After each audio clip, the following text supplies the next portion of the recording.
PhD from University of Michigan. And he is the president of Ohio section of MAA, Mathematical Association of America. And please welcome him to this podium here.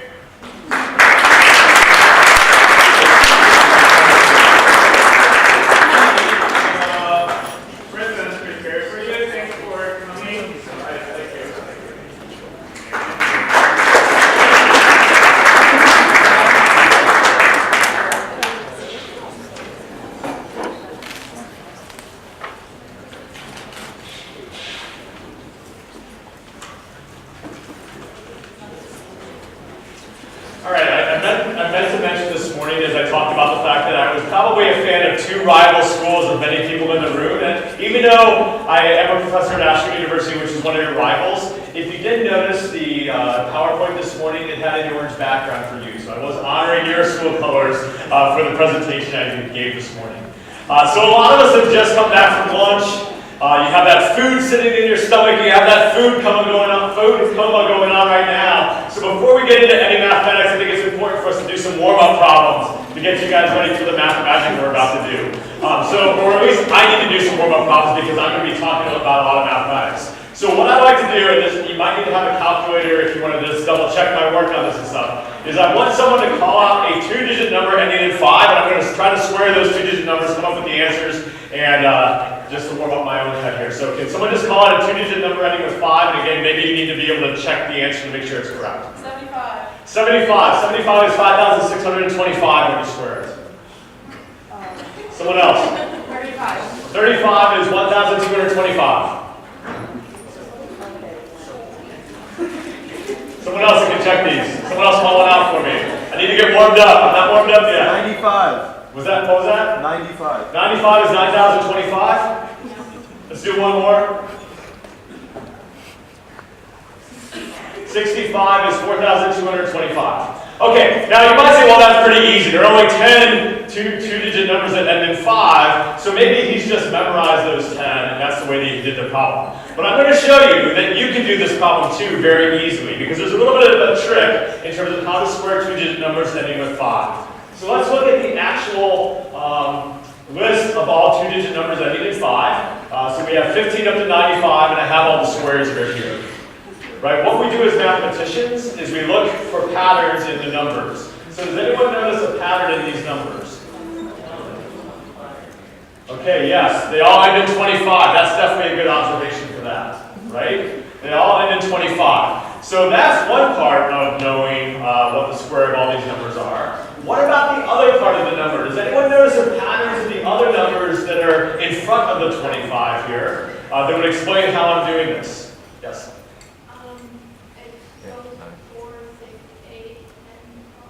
Okay, so that's one thing. What's your name?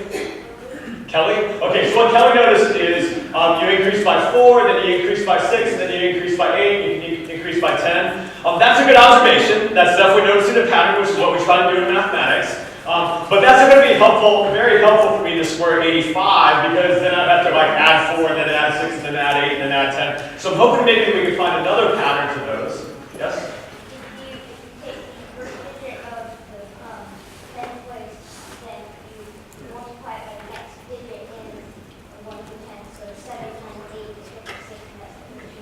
Yes, what's your name?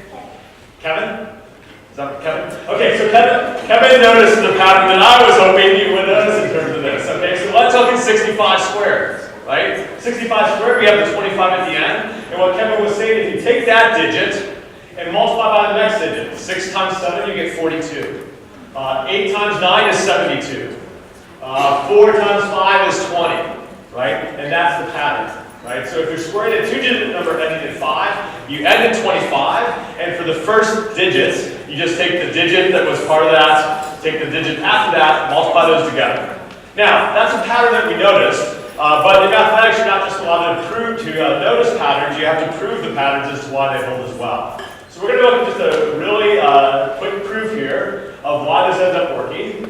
So first off, given any two-digit number of this form, you can write it, it has the form of d times 5, where d is the digit that is in the tens place. But when you write that number as D5, like that, if I said times 5, I didn't mean it. You're writing it as D5 with the D being in the tens place. But with that D being in the tens place, what that number really is 10D plus 5. Right? That's what the actual number is. So when we're squaring that number, we can just square that expression 10D plus 5. So we have to remind ourselves of a little bit of algebra from our high school days. We learned at one point how to expand a plus b squared. See, there are usefulness things for this in terms of being able to do presentations in the future. Maybe. How do you expand a plus b squared? It's a squared plus 2ab plus b squared.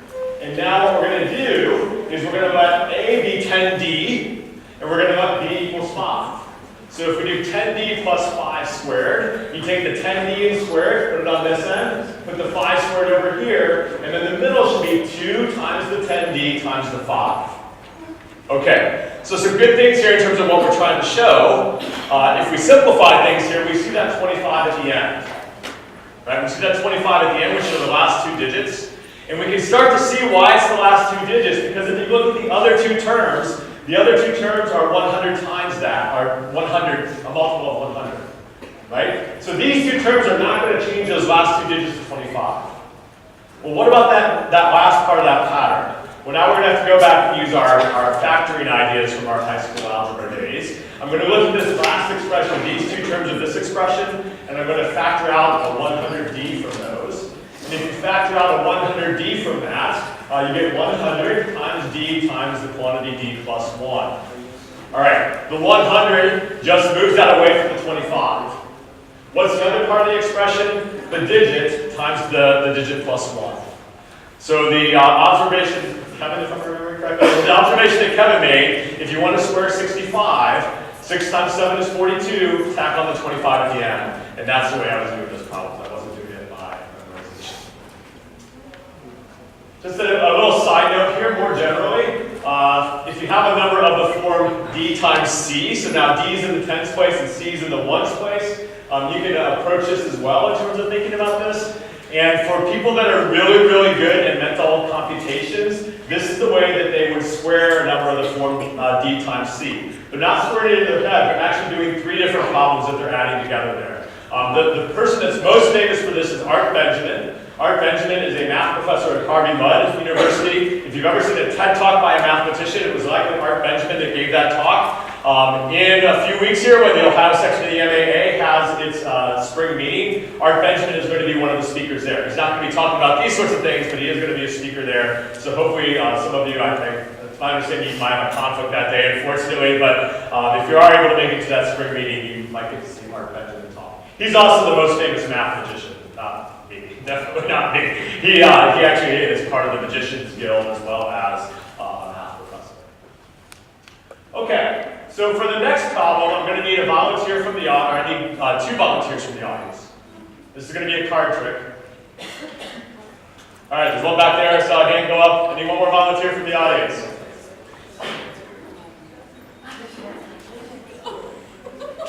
Okay, we can take Kevin again.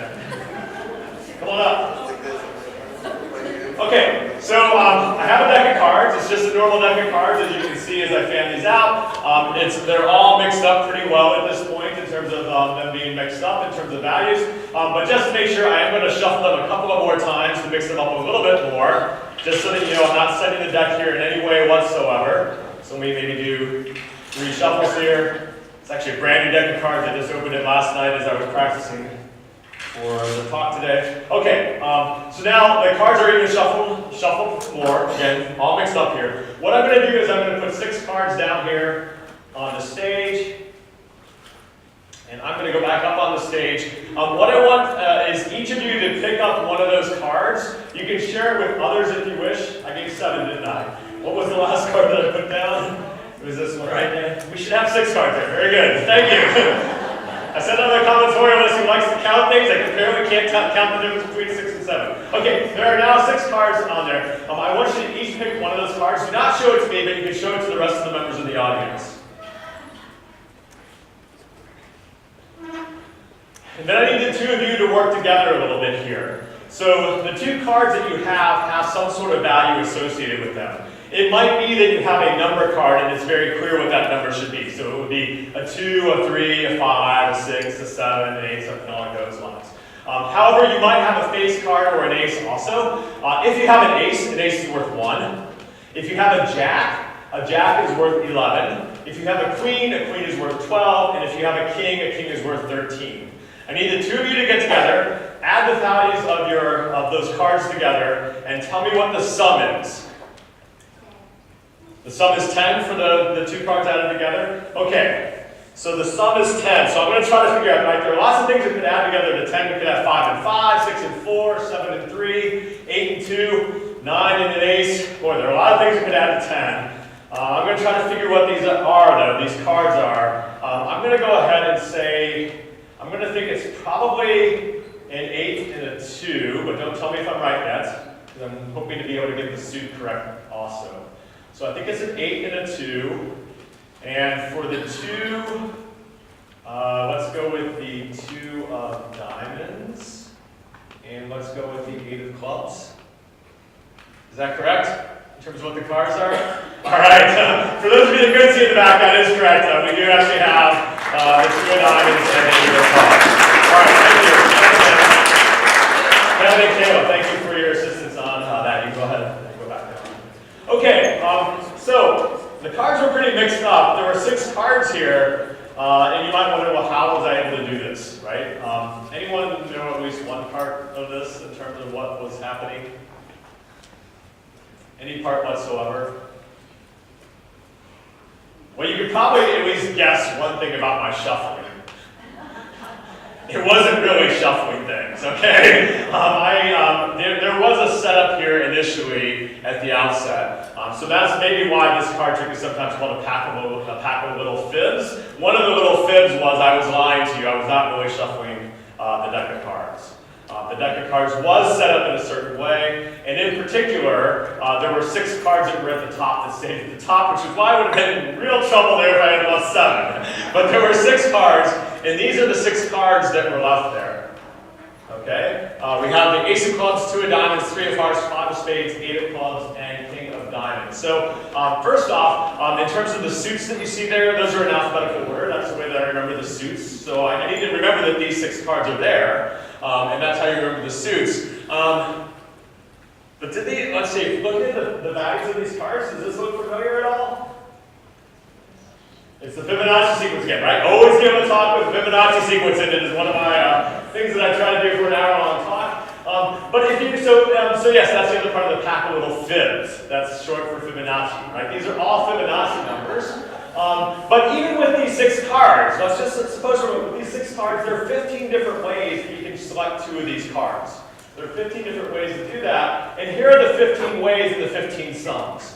And the key as to why this works out is if you look at all of these 15 sums, they're all unique, right? And in particular, the way that this problem is done is so I don't have these memorized by any means, but what you can do is our sum was 10, right? So in terms of thinking about 10, what I'm doing in my head when I do this calculation, I'm like, what's the biggest Fibonacci number less than 10? The biggest Fibonacci number less than 10 is 8. So I knew there was an 8 there, so the other one had to be a 2. And then you just have to have the card suits memorized as well to come up with that.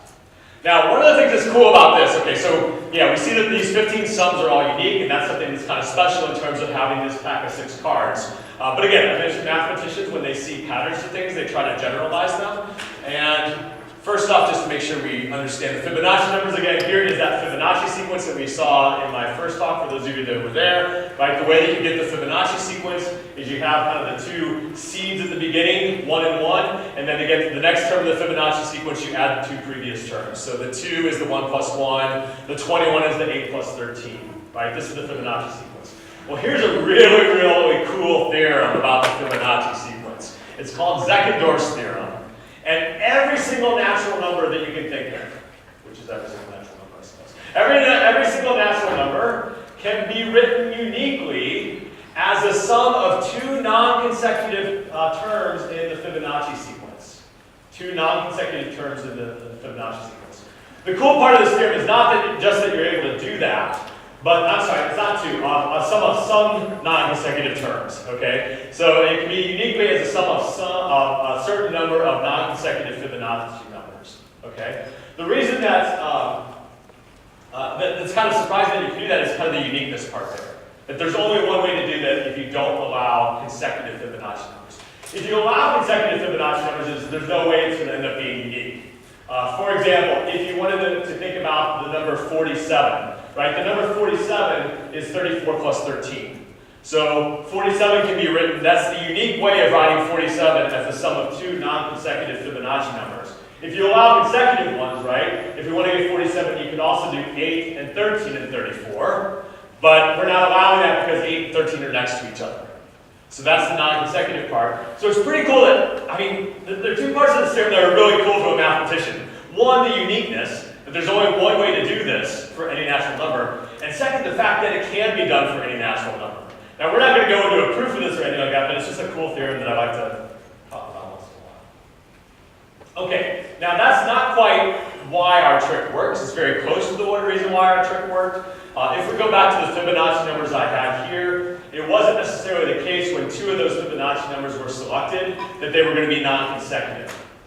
All the sums here that you see in white, which is 10 of the 15 sums, those are sums of non-consecutive terms of Fibonacci numbers. So we were guaranteed that all of those sums would be unique based on Zeckendorf's theorem.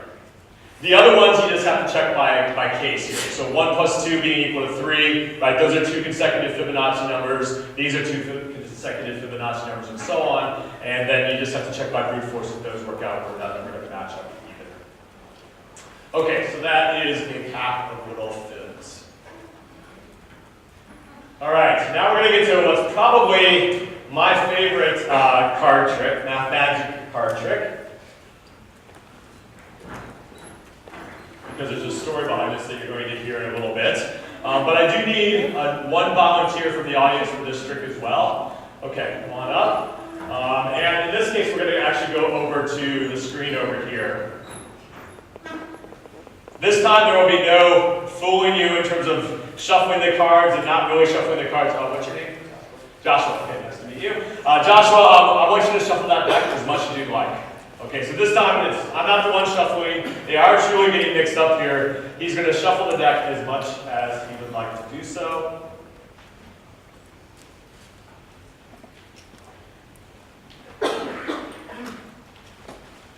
Okay, they're all shuffled. So what I'm going to do now is I'm going to take this deck of cards that, Joshua, that Joshua shuffled, and I'm going to deal 9 cards face down on the table. So you'll kind of see them here, but they're going to be off the screen a little bit.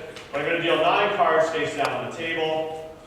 For that, okay, so 9 cards. I can count to 9. Apparently, I can't count to 6, but 9 is okay. All right, what I want you to do is pick any one of those cards. Take it. Do not show it to me, but show it to everyone else that is in the audience again.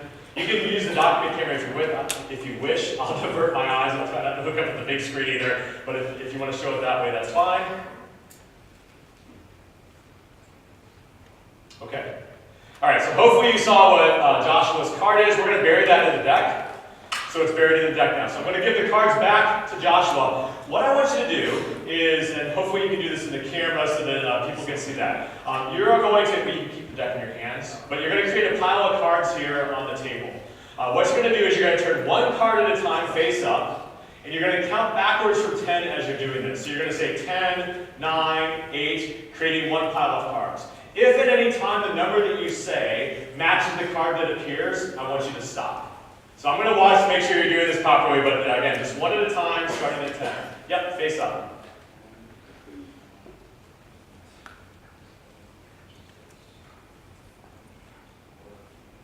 Okay, so we have a match here, right? We got a match of 3. So keep in mind we do have that. We're going to start a second pile starting at 10 again. 5, 4, 3, 2, 1. Since you did not get a match that time, cover that pile with a face down card. So just put 1 face down on top of that. Thank you. We'll put that up there so it's kind of out of the way. Starting at 10 again. 10, 9, 8, 7, 6, 5, 4, 3, 2, oh, we got a match with an ace. So we got a second match. And one last time starting at 10, please. 7, 6. Ah, we got a match there at 6. Okay, so we ended up having 3 matches when we did this. What I want you to do is add the face value of the cards that are showing. What do you get? Find the 10th card in the deck. The deck that's left, yeah. Find the 10th card in that deck. And hopefully, show it on there. Hopefully that was his card that he showed earlier, the 7 of diamonds. Okay. Thank you, Joshua. Okay, so again, that time there was no trickery on my part in terms of the way that I was shuffling the cards, but somehow we were able to find that card through this process that we went through. So let me go back to my PowerPoint presentation.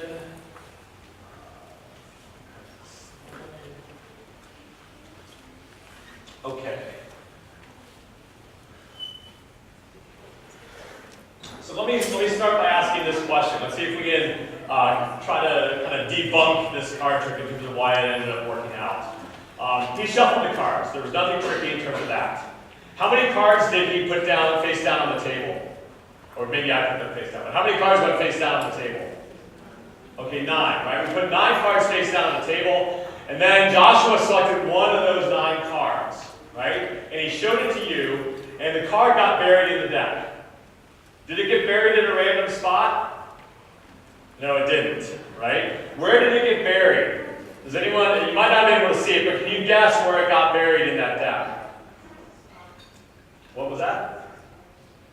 It wasn't the 6th card in.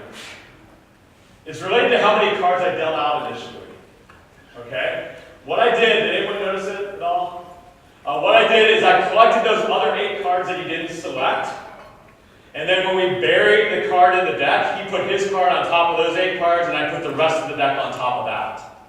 Okay? So what I am forcing at that point, which is true, is I'm forcing the location of his card. I'm forcing it to be in a specific location. Now here's a special challenge question for you. What is that location? In other words, how many cards down in the deck is that card located? There are 52 cards in the deck. We got out 9, we had 8 cards, we buried it, and then we put the rest of the deck on top. How many cards from the top was that card? Someone just yell it out, take a chance. 43 is the answer that most people think. So that's good. That's the answer I want. Yeah, it seems like 43, right? You're just doing the simple arithmetic of 52 minus 9, and that should be 43.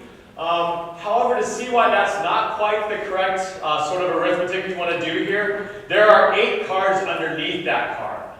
You really want to do 52 minus 8. There are 8 cards underneath it. So that card is the 44th card from the top of the deck. So somehow this process, which I didn't mess with the rest of the deck, somehow this process we went through must always find the 44th card in the deck. So that's what we want to explore next. Why does this process find the 44th card in the deck? Well, hopefully this PowerPoint slide will help you see it. So this is another time in terms of doing the trick, where in this case, the first pile, instead of putting them all in one neat pile like I asked Joshua to do, we have the piles kind of being put into rows here. And the first pile had no match, so that's why you have the face down card here at the end that's covering up that first pile. In the second pile, we had a match on the very first turnover. So we said 10, got a match, and we stopped there. The third pile, we counted down 10, 9, 8. We got the first match at 8. The fourth pile, we counted down to 4, got our match, and stopped there.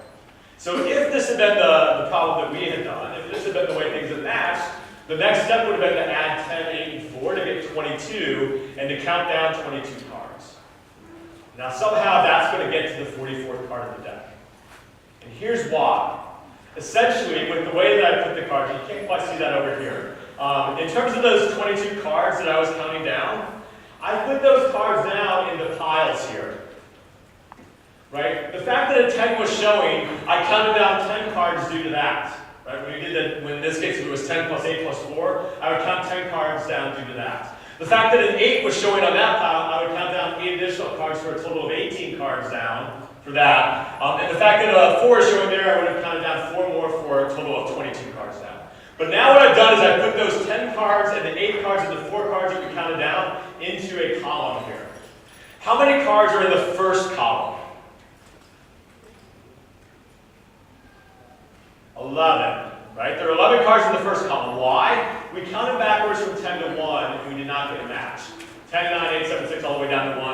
didn't get a match, and then we covered it with a face-down card. Okay, so there were 11 cards in the first one. What about in the second column here? There are 11 cards again, right? We got a match right away at 10, so there's one face-up card, but then later on in the trick, we counted down 10 cards from there. The next column, again, 11, you can probably see the pattern now at this point. Each of these columns corresponds to 11 cards, right? But we had a match of 8 because it was 10, 9, 8. Counting down 3 cards, and then we counted away 8 cards later on for when we found the position of the deck. And then the same thing for the last column. When we had the match of 4, then there are 7 cards that are face up here, and then we counted an additional 4, and that's how you end up getting 11. So this card trick will always find, this process will always find the 44th card in the deck by doing that. Oh, and the picture on the right-hand side there were the 8 cards that were left over. So the final card will always be, this is a little bit in terms of the mathematical notation related to this. The final card will always be the 44th card in the deck. I've kind of already said this because the unmatched pile contains 11 cards. And if you have a matched pile with a value of I showing, then that occurs after you've counted down to 11 minus I cards, while that card contributes I to the number of cards you're going to deal away at the end because of that, so that's why you get 11 cards there as well. So each of those piles, as I mentioned earlier, ends up being 11 cards. Well, the next slide is the card trick made doll. And this is getting into the story of why this is probably my favorite math magic card trick. Back when I first became a professor at Ashland University, I decided one of the ways I was going to encourage our students to come to math club more often is I would learn a new math and magic trick for each math club meeting, and I would present it at that math club meeting. And this is one of the first math and magic tricks that I learned. So I learned it, as you should as a magician or a math magician. I practiced it many times in my office. Things worked out well every time I practiced it in my office. And then I got to the meeting that night, and the very first time that I tried the trick, something very dull happened. And what happens is, the card trick becomes very dull if you got no matches. Like Joshua was a great assistant for me there. He got 3 matches. That makes it look like an impressive trick. Can you think about where that card is if you get no matches, where the selected card is going to be? Someone? It's laying on top of that final. I already have that up there, don't I? It's spaced out on that final pile, right? It's not a very interesting trick. You're not adding anything together, so you're not even doing any mathematics whatsoever. But it's just spaced down on that last pile. So that's a very, very dull card trick in that. And as happened a few times in my career, someone, or maybe I was thinking it at this point, was, what about the probability that's happening? I practiced this so many times in my office. I always had at least one match. What's the probability that I would get unlucky like this and end up getting no matches when I performed it for the first time in public, if math was public? So that was the question. What's the probability of that happening? I'm not going to show you all the mathematics behind that because it's pretty involved mathematics, but let me just talk a little bit about the approach. We talked about, earlier, we talked about the number of permutations of objects. So if you were here or not, when you shuffle the deck, that's an ordering of the 52 cards. Okay, so that's a permutation of those 52 cards. And you can say, well, how many different possibilities are there for orderings? There are 52 factorial orderings. There are 52 factorial possible ways to order the cards in the deck. So if I'm trying to calculate a probability, that's going to be the denominator of my probability. I need to look at all the different ways that you can shuffle the cards, which is 52 factorial. And then I need to count all the different ways where you shuffle the cards where I'm going to end up with no matches. Well, first off, 52 factorial, if you go to use a computer algebra system such as Maple, this is the number 52 factorial. Not something you're going to calculate by hand. It is about 8.07 times 10 to the 67th. So that our denominator is going to look something like that in terms of the calculation. So now I'm going to let D be the number of ways so that there are no matches. And what I need to do is I need to figure out what D's value is, okay, so that there are no matches. Well, here's D's value. Okay, D ends up being this really, really long number that's 3.29 times 10 to the 66. And let me just say what I mean by no matches to kind of give you a little insight in terms of how this number was calculated. To have no matches, we cannot have a 10 in the very first position, right? Because if a 10 is in the first position, when you turn it up, that would be a match. And we want the probability of no matches. So I cannot have a 10 in the first position, I cannot have a 9 in the second position, I cannot have an 8 in the third position, and so on. And that takes care of those first 11 cards. But then I can't have a 10 in the 12th position either, right? Because if I have no matches through the first 11 cards, then I'm turning up a 10 for that second pile, so I cannot have a 10 in the 12th position. I can also not have a 10 in the 23rd position or in the 34th position, just adding 11 each time. I can't have a 9 in the second position, or the 13th position, or the 24th position, or the 35th position, and similar like that. That's the sort of approach I did in terms of doing this problem. It used a lot of advanced combinatorial, not a lot of advanced combinatorials, but it used some advanced combinatorial techniques to do that, which again is my area of research. But I was able to do that, so now we do have the value for D. So if we want to calculate the probability, we just put D divided by the 52 factorial, and when you work that out, it ends up being about 0.0407. So what does that mean in layman terms? It means that if you're going to perform this card trick for your friends, for your family, when you're home over Easter, you want to impress your friends in terms of what you learned while you're at math day here at the University of Findlay, you have to be aware that 4% of the time it can become a dull trick. And you have to have some story that you're going to use then in terms of when it becomes a dull trick. It can be just as simple as, oh darn it, I forgot to do something, you can just make up something. And just have them redo the trick. Or you can just say, hey, it was an all trick, but I really saw this cool result when I was at math day. It said that's only going to happen 4% of the time. So I know if we do it again, we're going to be okay. Except there was one year where I did this where there were 3 times in a row that someone didn't get a match, so I kind of ran out of stories I could tell about it. All right, my next trick that we're going to look at is a trick called casting out the nines. And those of you that have pen and paper, I'm going to ask you to do an addition problem for me. I'll explain what the addition problem is going to be here shortly. This is starting to describe it here. But what I want you to do is I want you to form an addition problem where you're going to use each of the digits from 1 to 9 exactly one time. Okay, you're going to use each of those, all but one of those digits exactly one time. So all but one of the digits from 1 to 9, you're going to use exactly one time. You're going to find the sum, you're going to tell me the sum, and I'm going to try to tell you what digit you did not use. Okay, let me give you an example of this so that we're on the same page in terms of doing this, because I'm hoping that some of you will do this, whether you're using a calculator, whether you're using paper, that you will read off the sum to me and we can see if I can predict that digit multiple times. So here is an example. In this case, I formed the sum 254 plus 89 plus 6 plus 13. Okay? The digit that is left out there is 7, right? We see that there's a 1 here, a 2 there, a 3, a 4, a 5, a 6, no 7, and then 8 and 9 there. So you can have any number of terms in the sum. In this case, I have 4, but you can have, I guess, anywhere between 8 and 9. Or I'm sorry, 1 and 8. 1's kind of uninteresting, but you can have anywhere between 1 and 8 since you're using 8 different digits. Any number of terms. What I'm going to ask you for is this final number, this 362 in this case. And I'm going to try to tell you what digit you left off. Okay, so did someone do the problem yet? Does someone have an answer or a sum for me for this? Yes, back there? 11,308. 11,308. Did you leave off a 5? Okay. Yes? 969.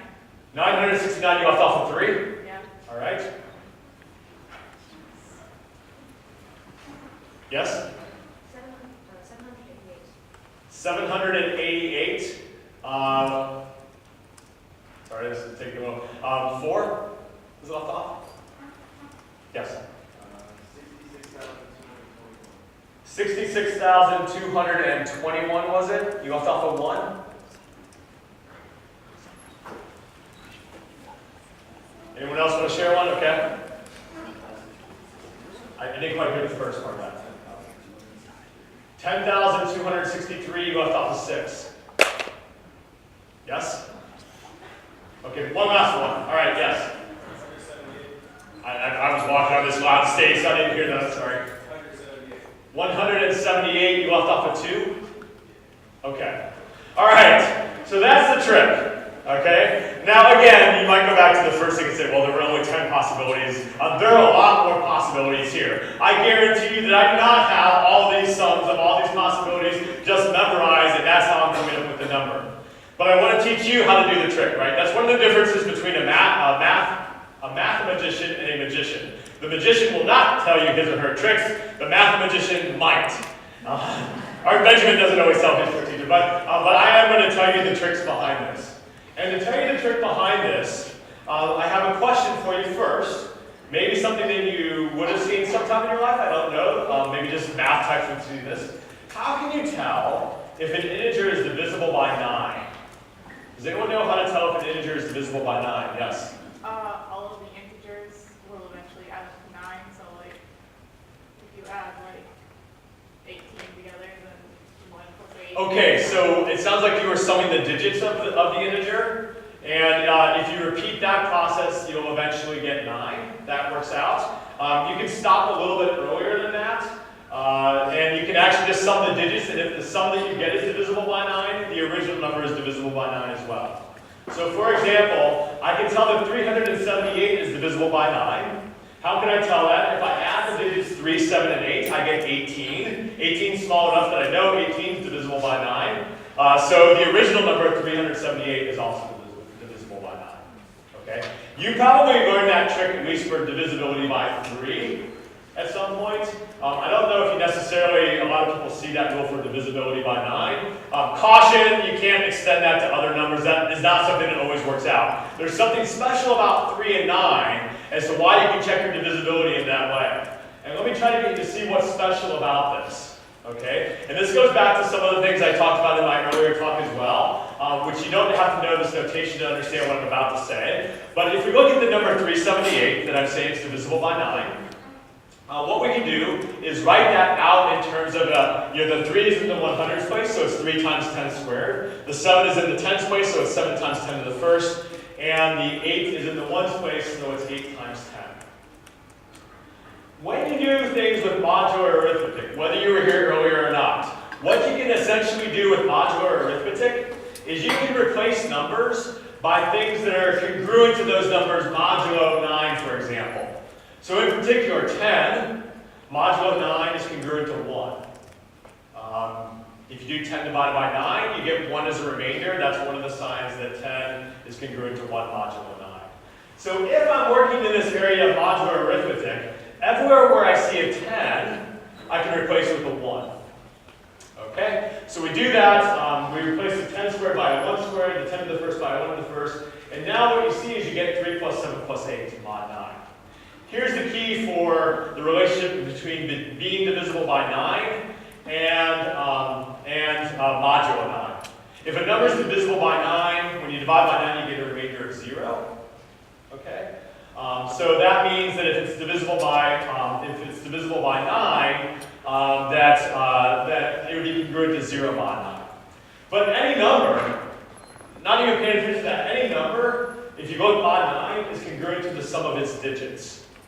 So if this number is congruent to 0 mod 9, i.e. if this number is divisible by 9, then because of this relationship, that means 3 plus 7 plus 8 must also be divisible by 9, and it is an if and only if in that case.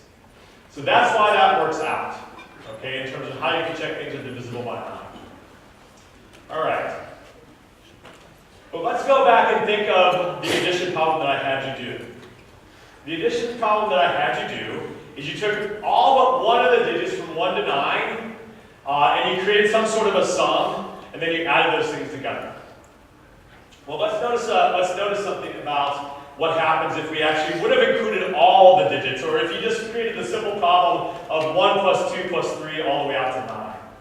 If you do 1 plus 2 plus 3 out to 9, the answer that you get is 45. 45 is divisible by 9, so 45 is congruent to 0 mod 9 for that. Okay, well how do these things relate to each other?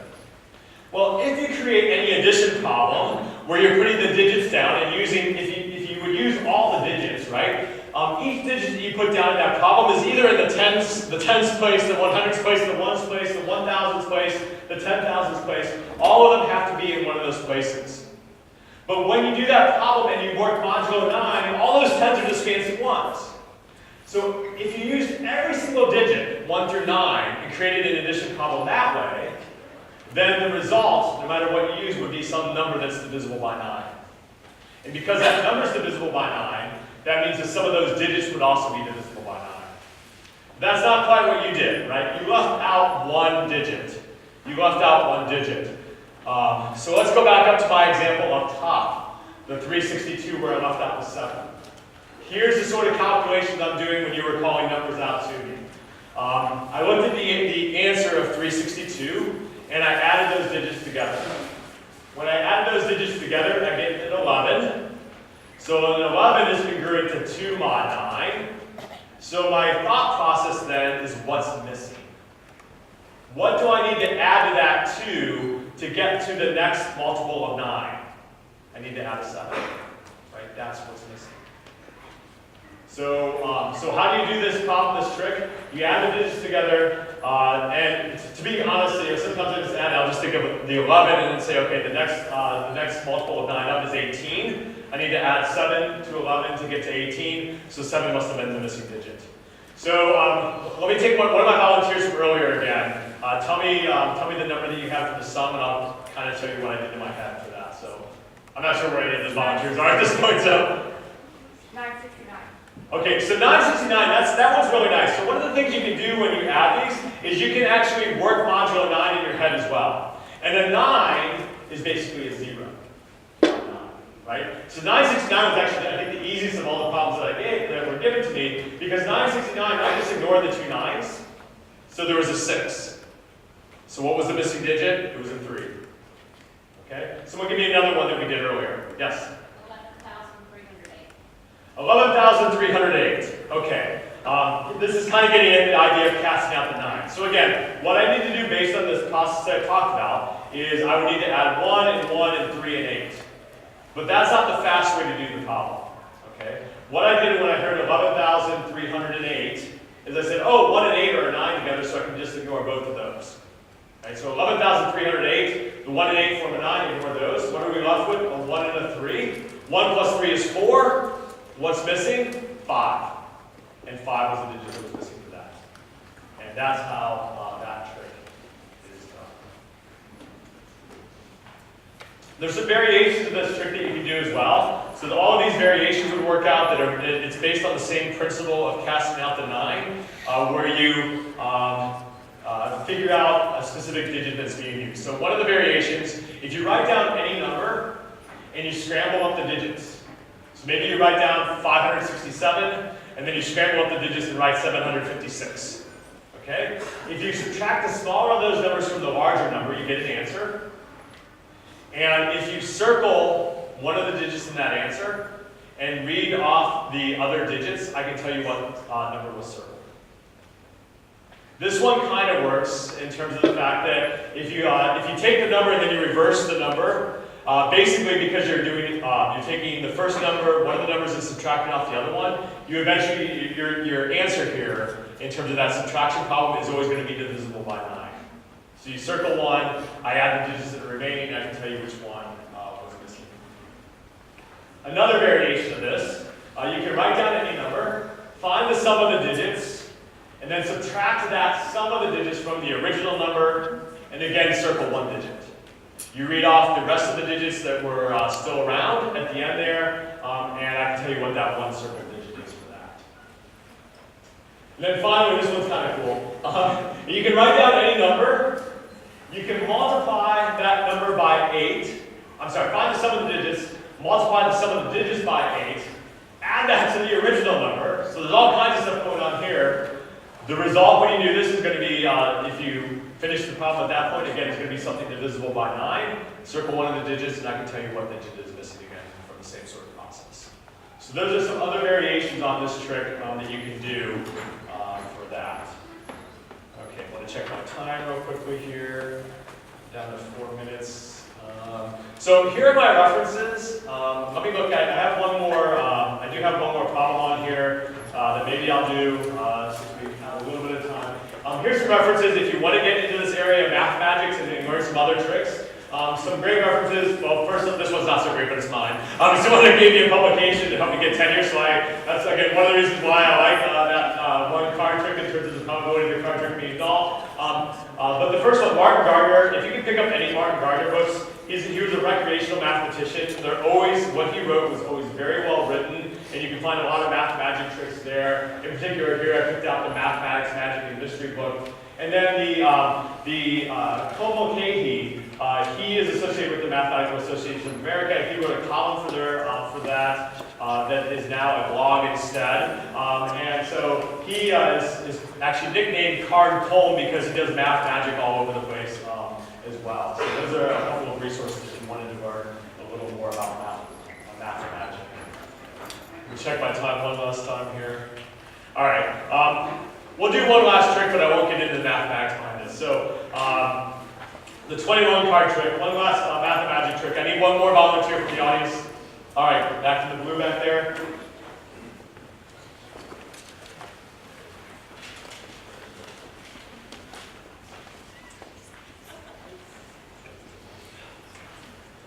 Okay, so what I'm going to do is I'm going to shuffle the cards here just once because we're kind of running out of time. So I'm going to deal out 21 cards. So there's 3, 4, 5, 6, 7, 8, 9, 10, 11, 12, 13, 14, 15, 16, 17, 19, 20, 21.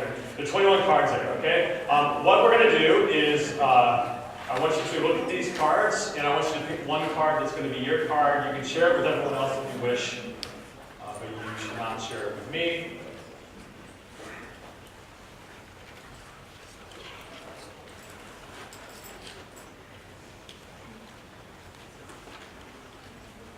Okay, share it with everyone else.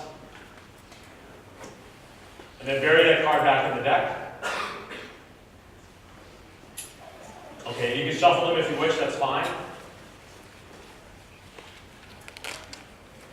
Okay, so now what I'm going to do is I'm going to create 3 piles of these 21 cards. And I'm going to turn them up face up here, so hopefully you guys will be able to see these piles. And what I need you to do is I need you to pay attention to which of the piles your card is in.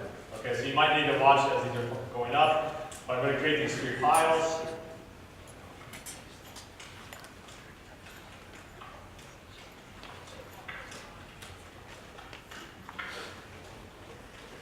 Kind of messy piles because they're new cards and they're on a somewhat clean table here. Okay, which of your piles was your card in? The far right, so this pile was the one it was in? Okay, so I'm going to collect the cards. We're going to do this a second time.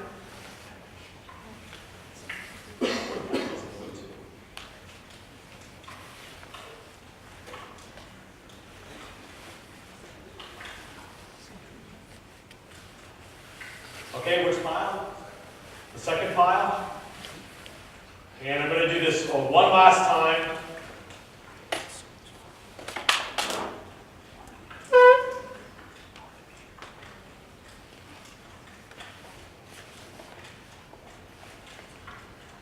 Which pile was it in? The far right pile? Okay, so we did that process 3 different times. I'm going to pull these cards back together. Does anyone have a favorite magic word that they like to use when they're doing magic? Just call it out. How about another one other than Shazam? I heard Hocus Pocus. All right, Hocus Pocus is a good one. All right. So what I'm going to do is I'm going to count down from the top of the deck here. H-O-C-U-S. P-O-C-U-S, and hopefully that was your card. Okay. So that's it. This is my presentation. If we had more time, you can explain that trick using some function composition for those who have seen functions before, but it is time for you guys to go. So thank you. I do want to thank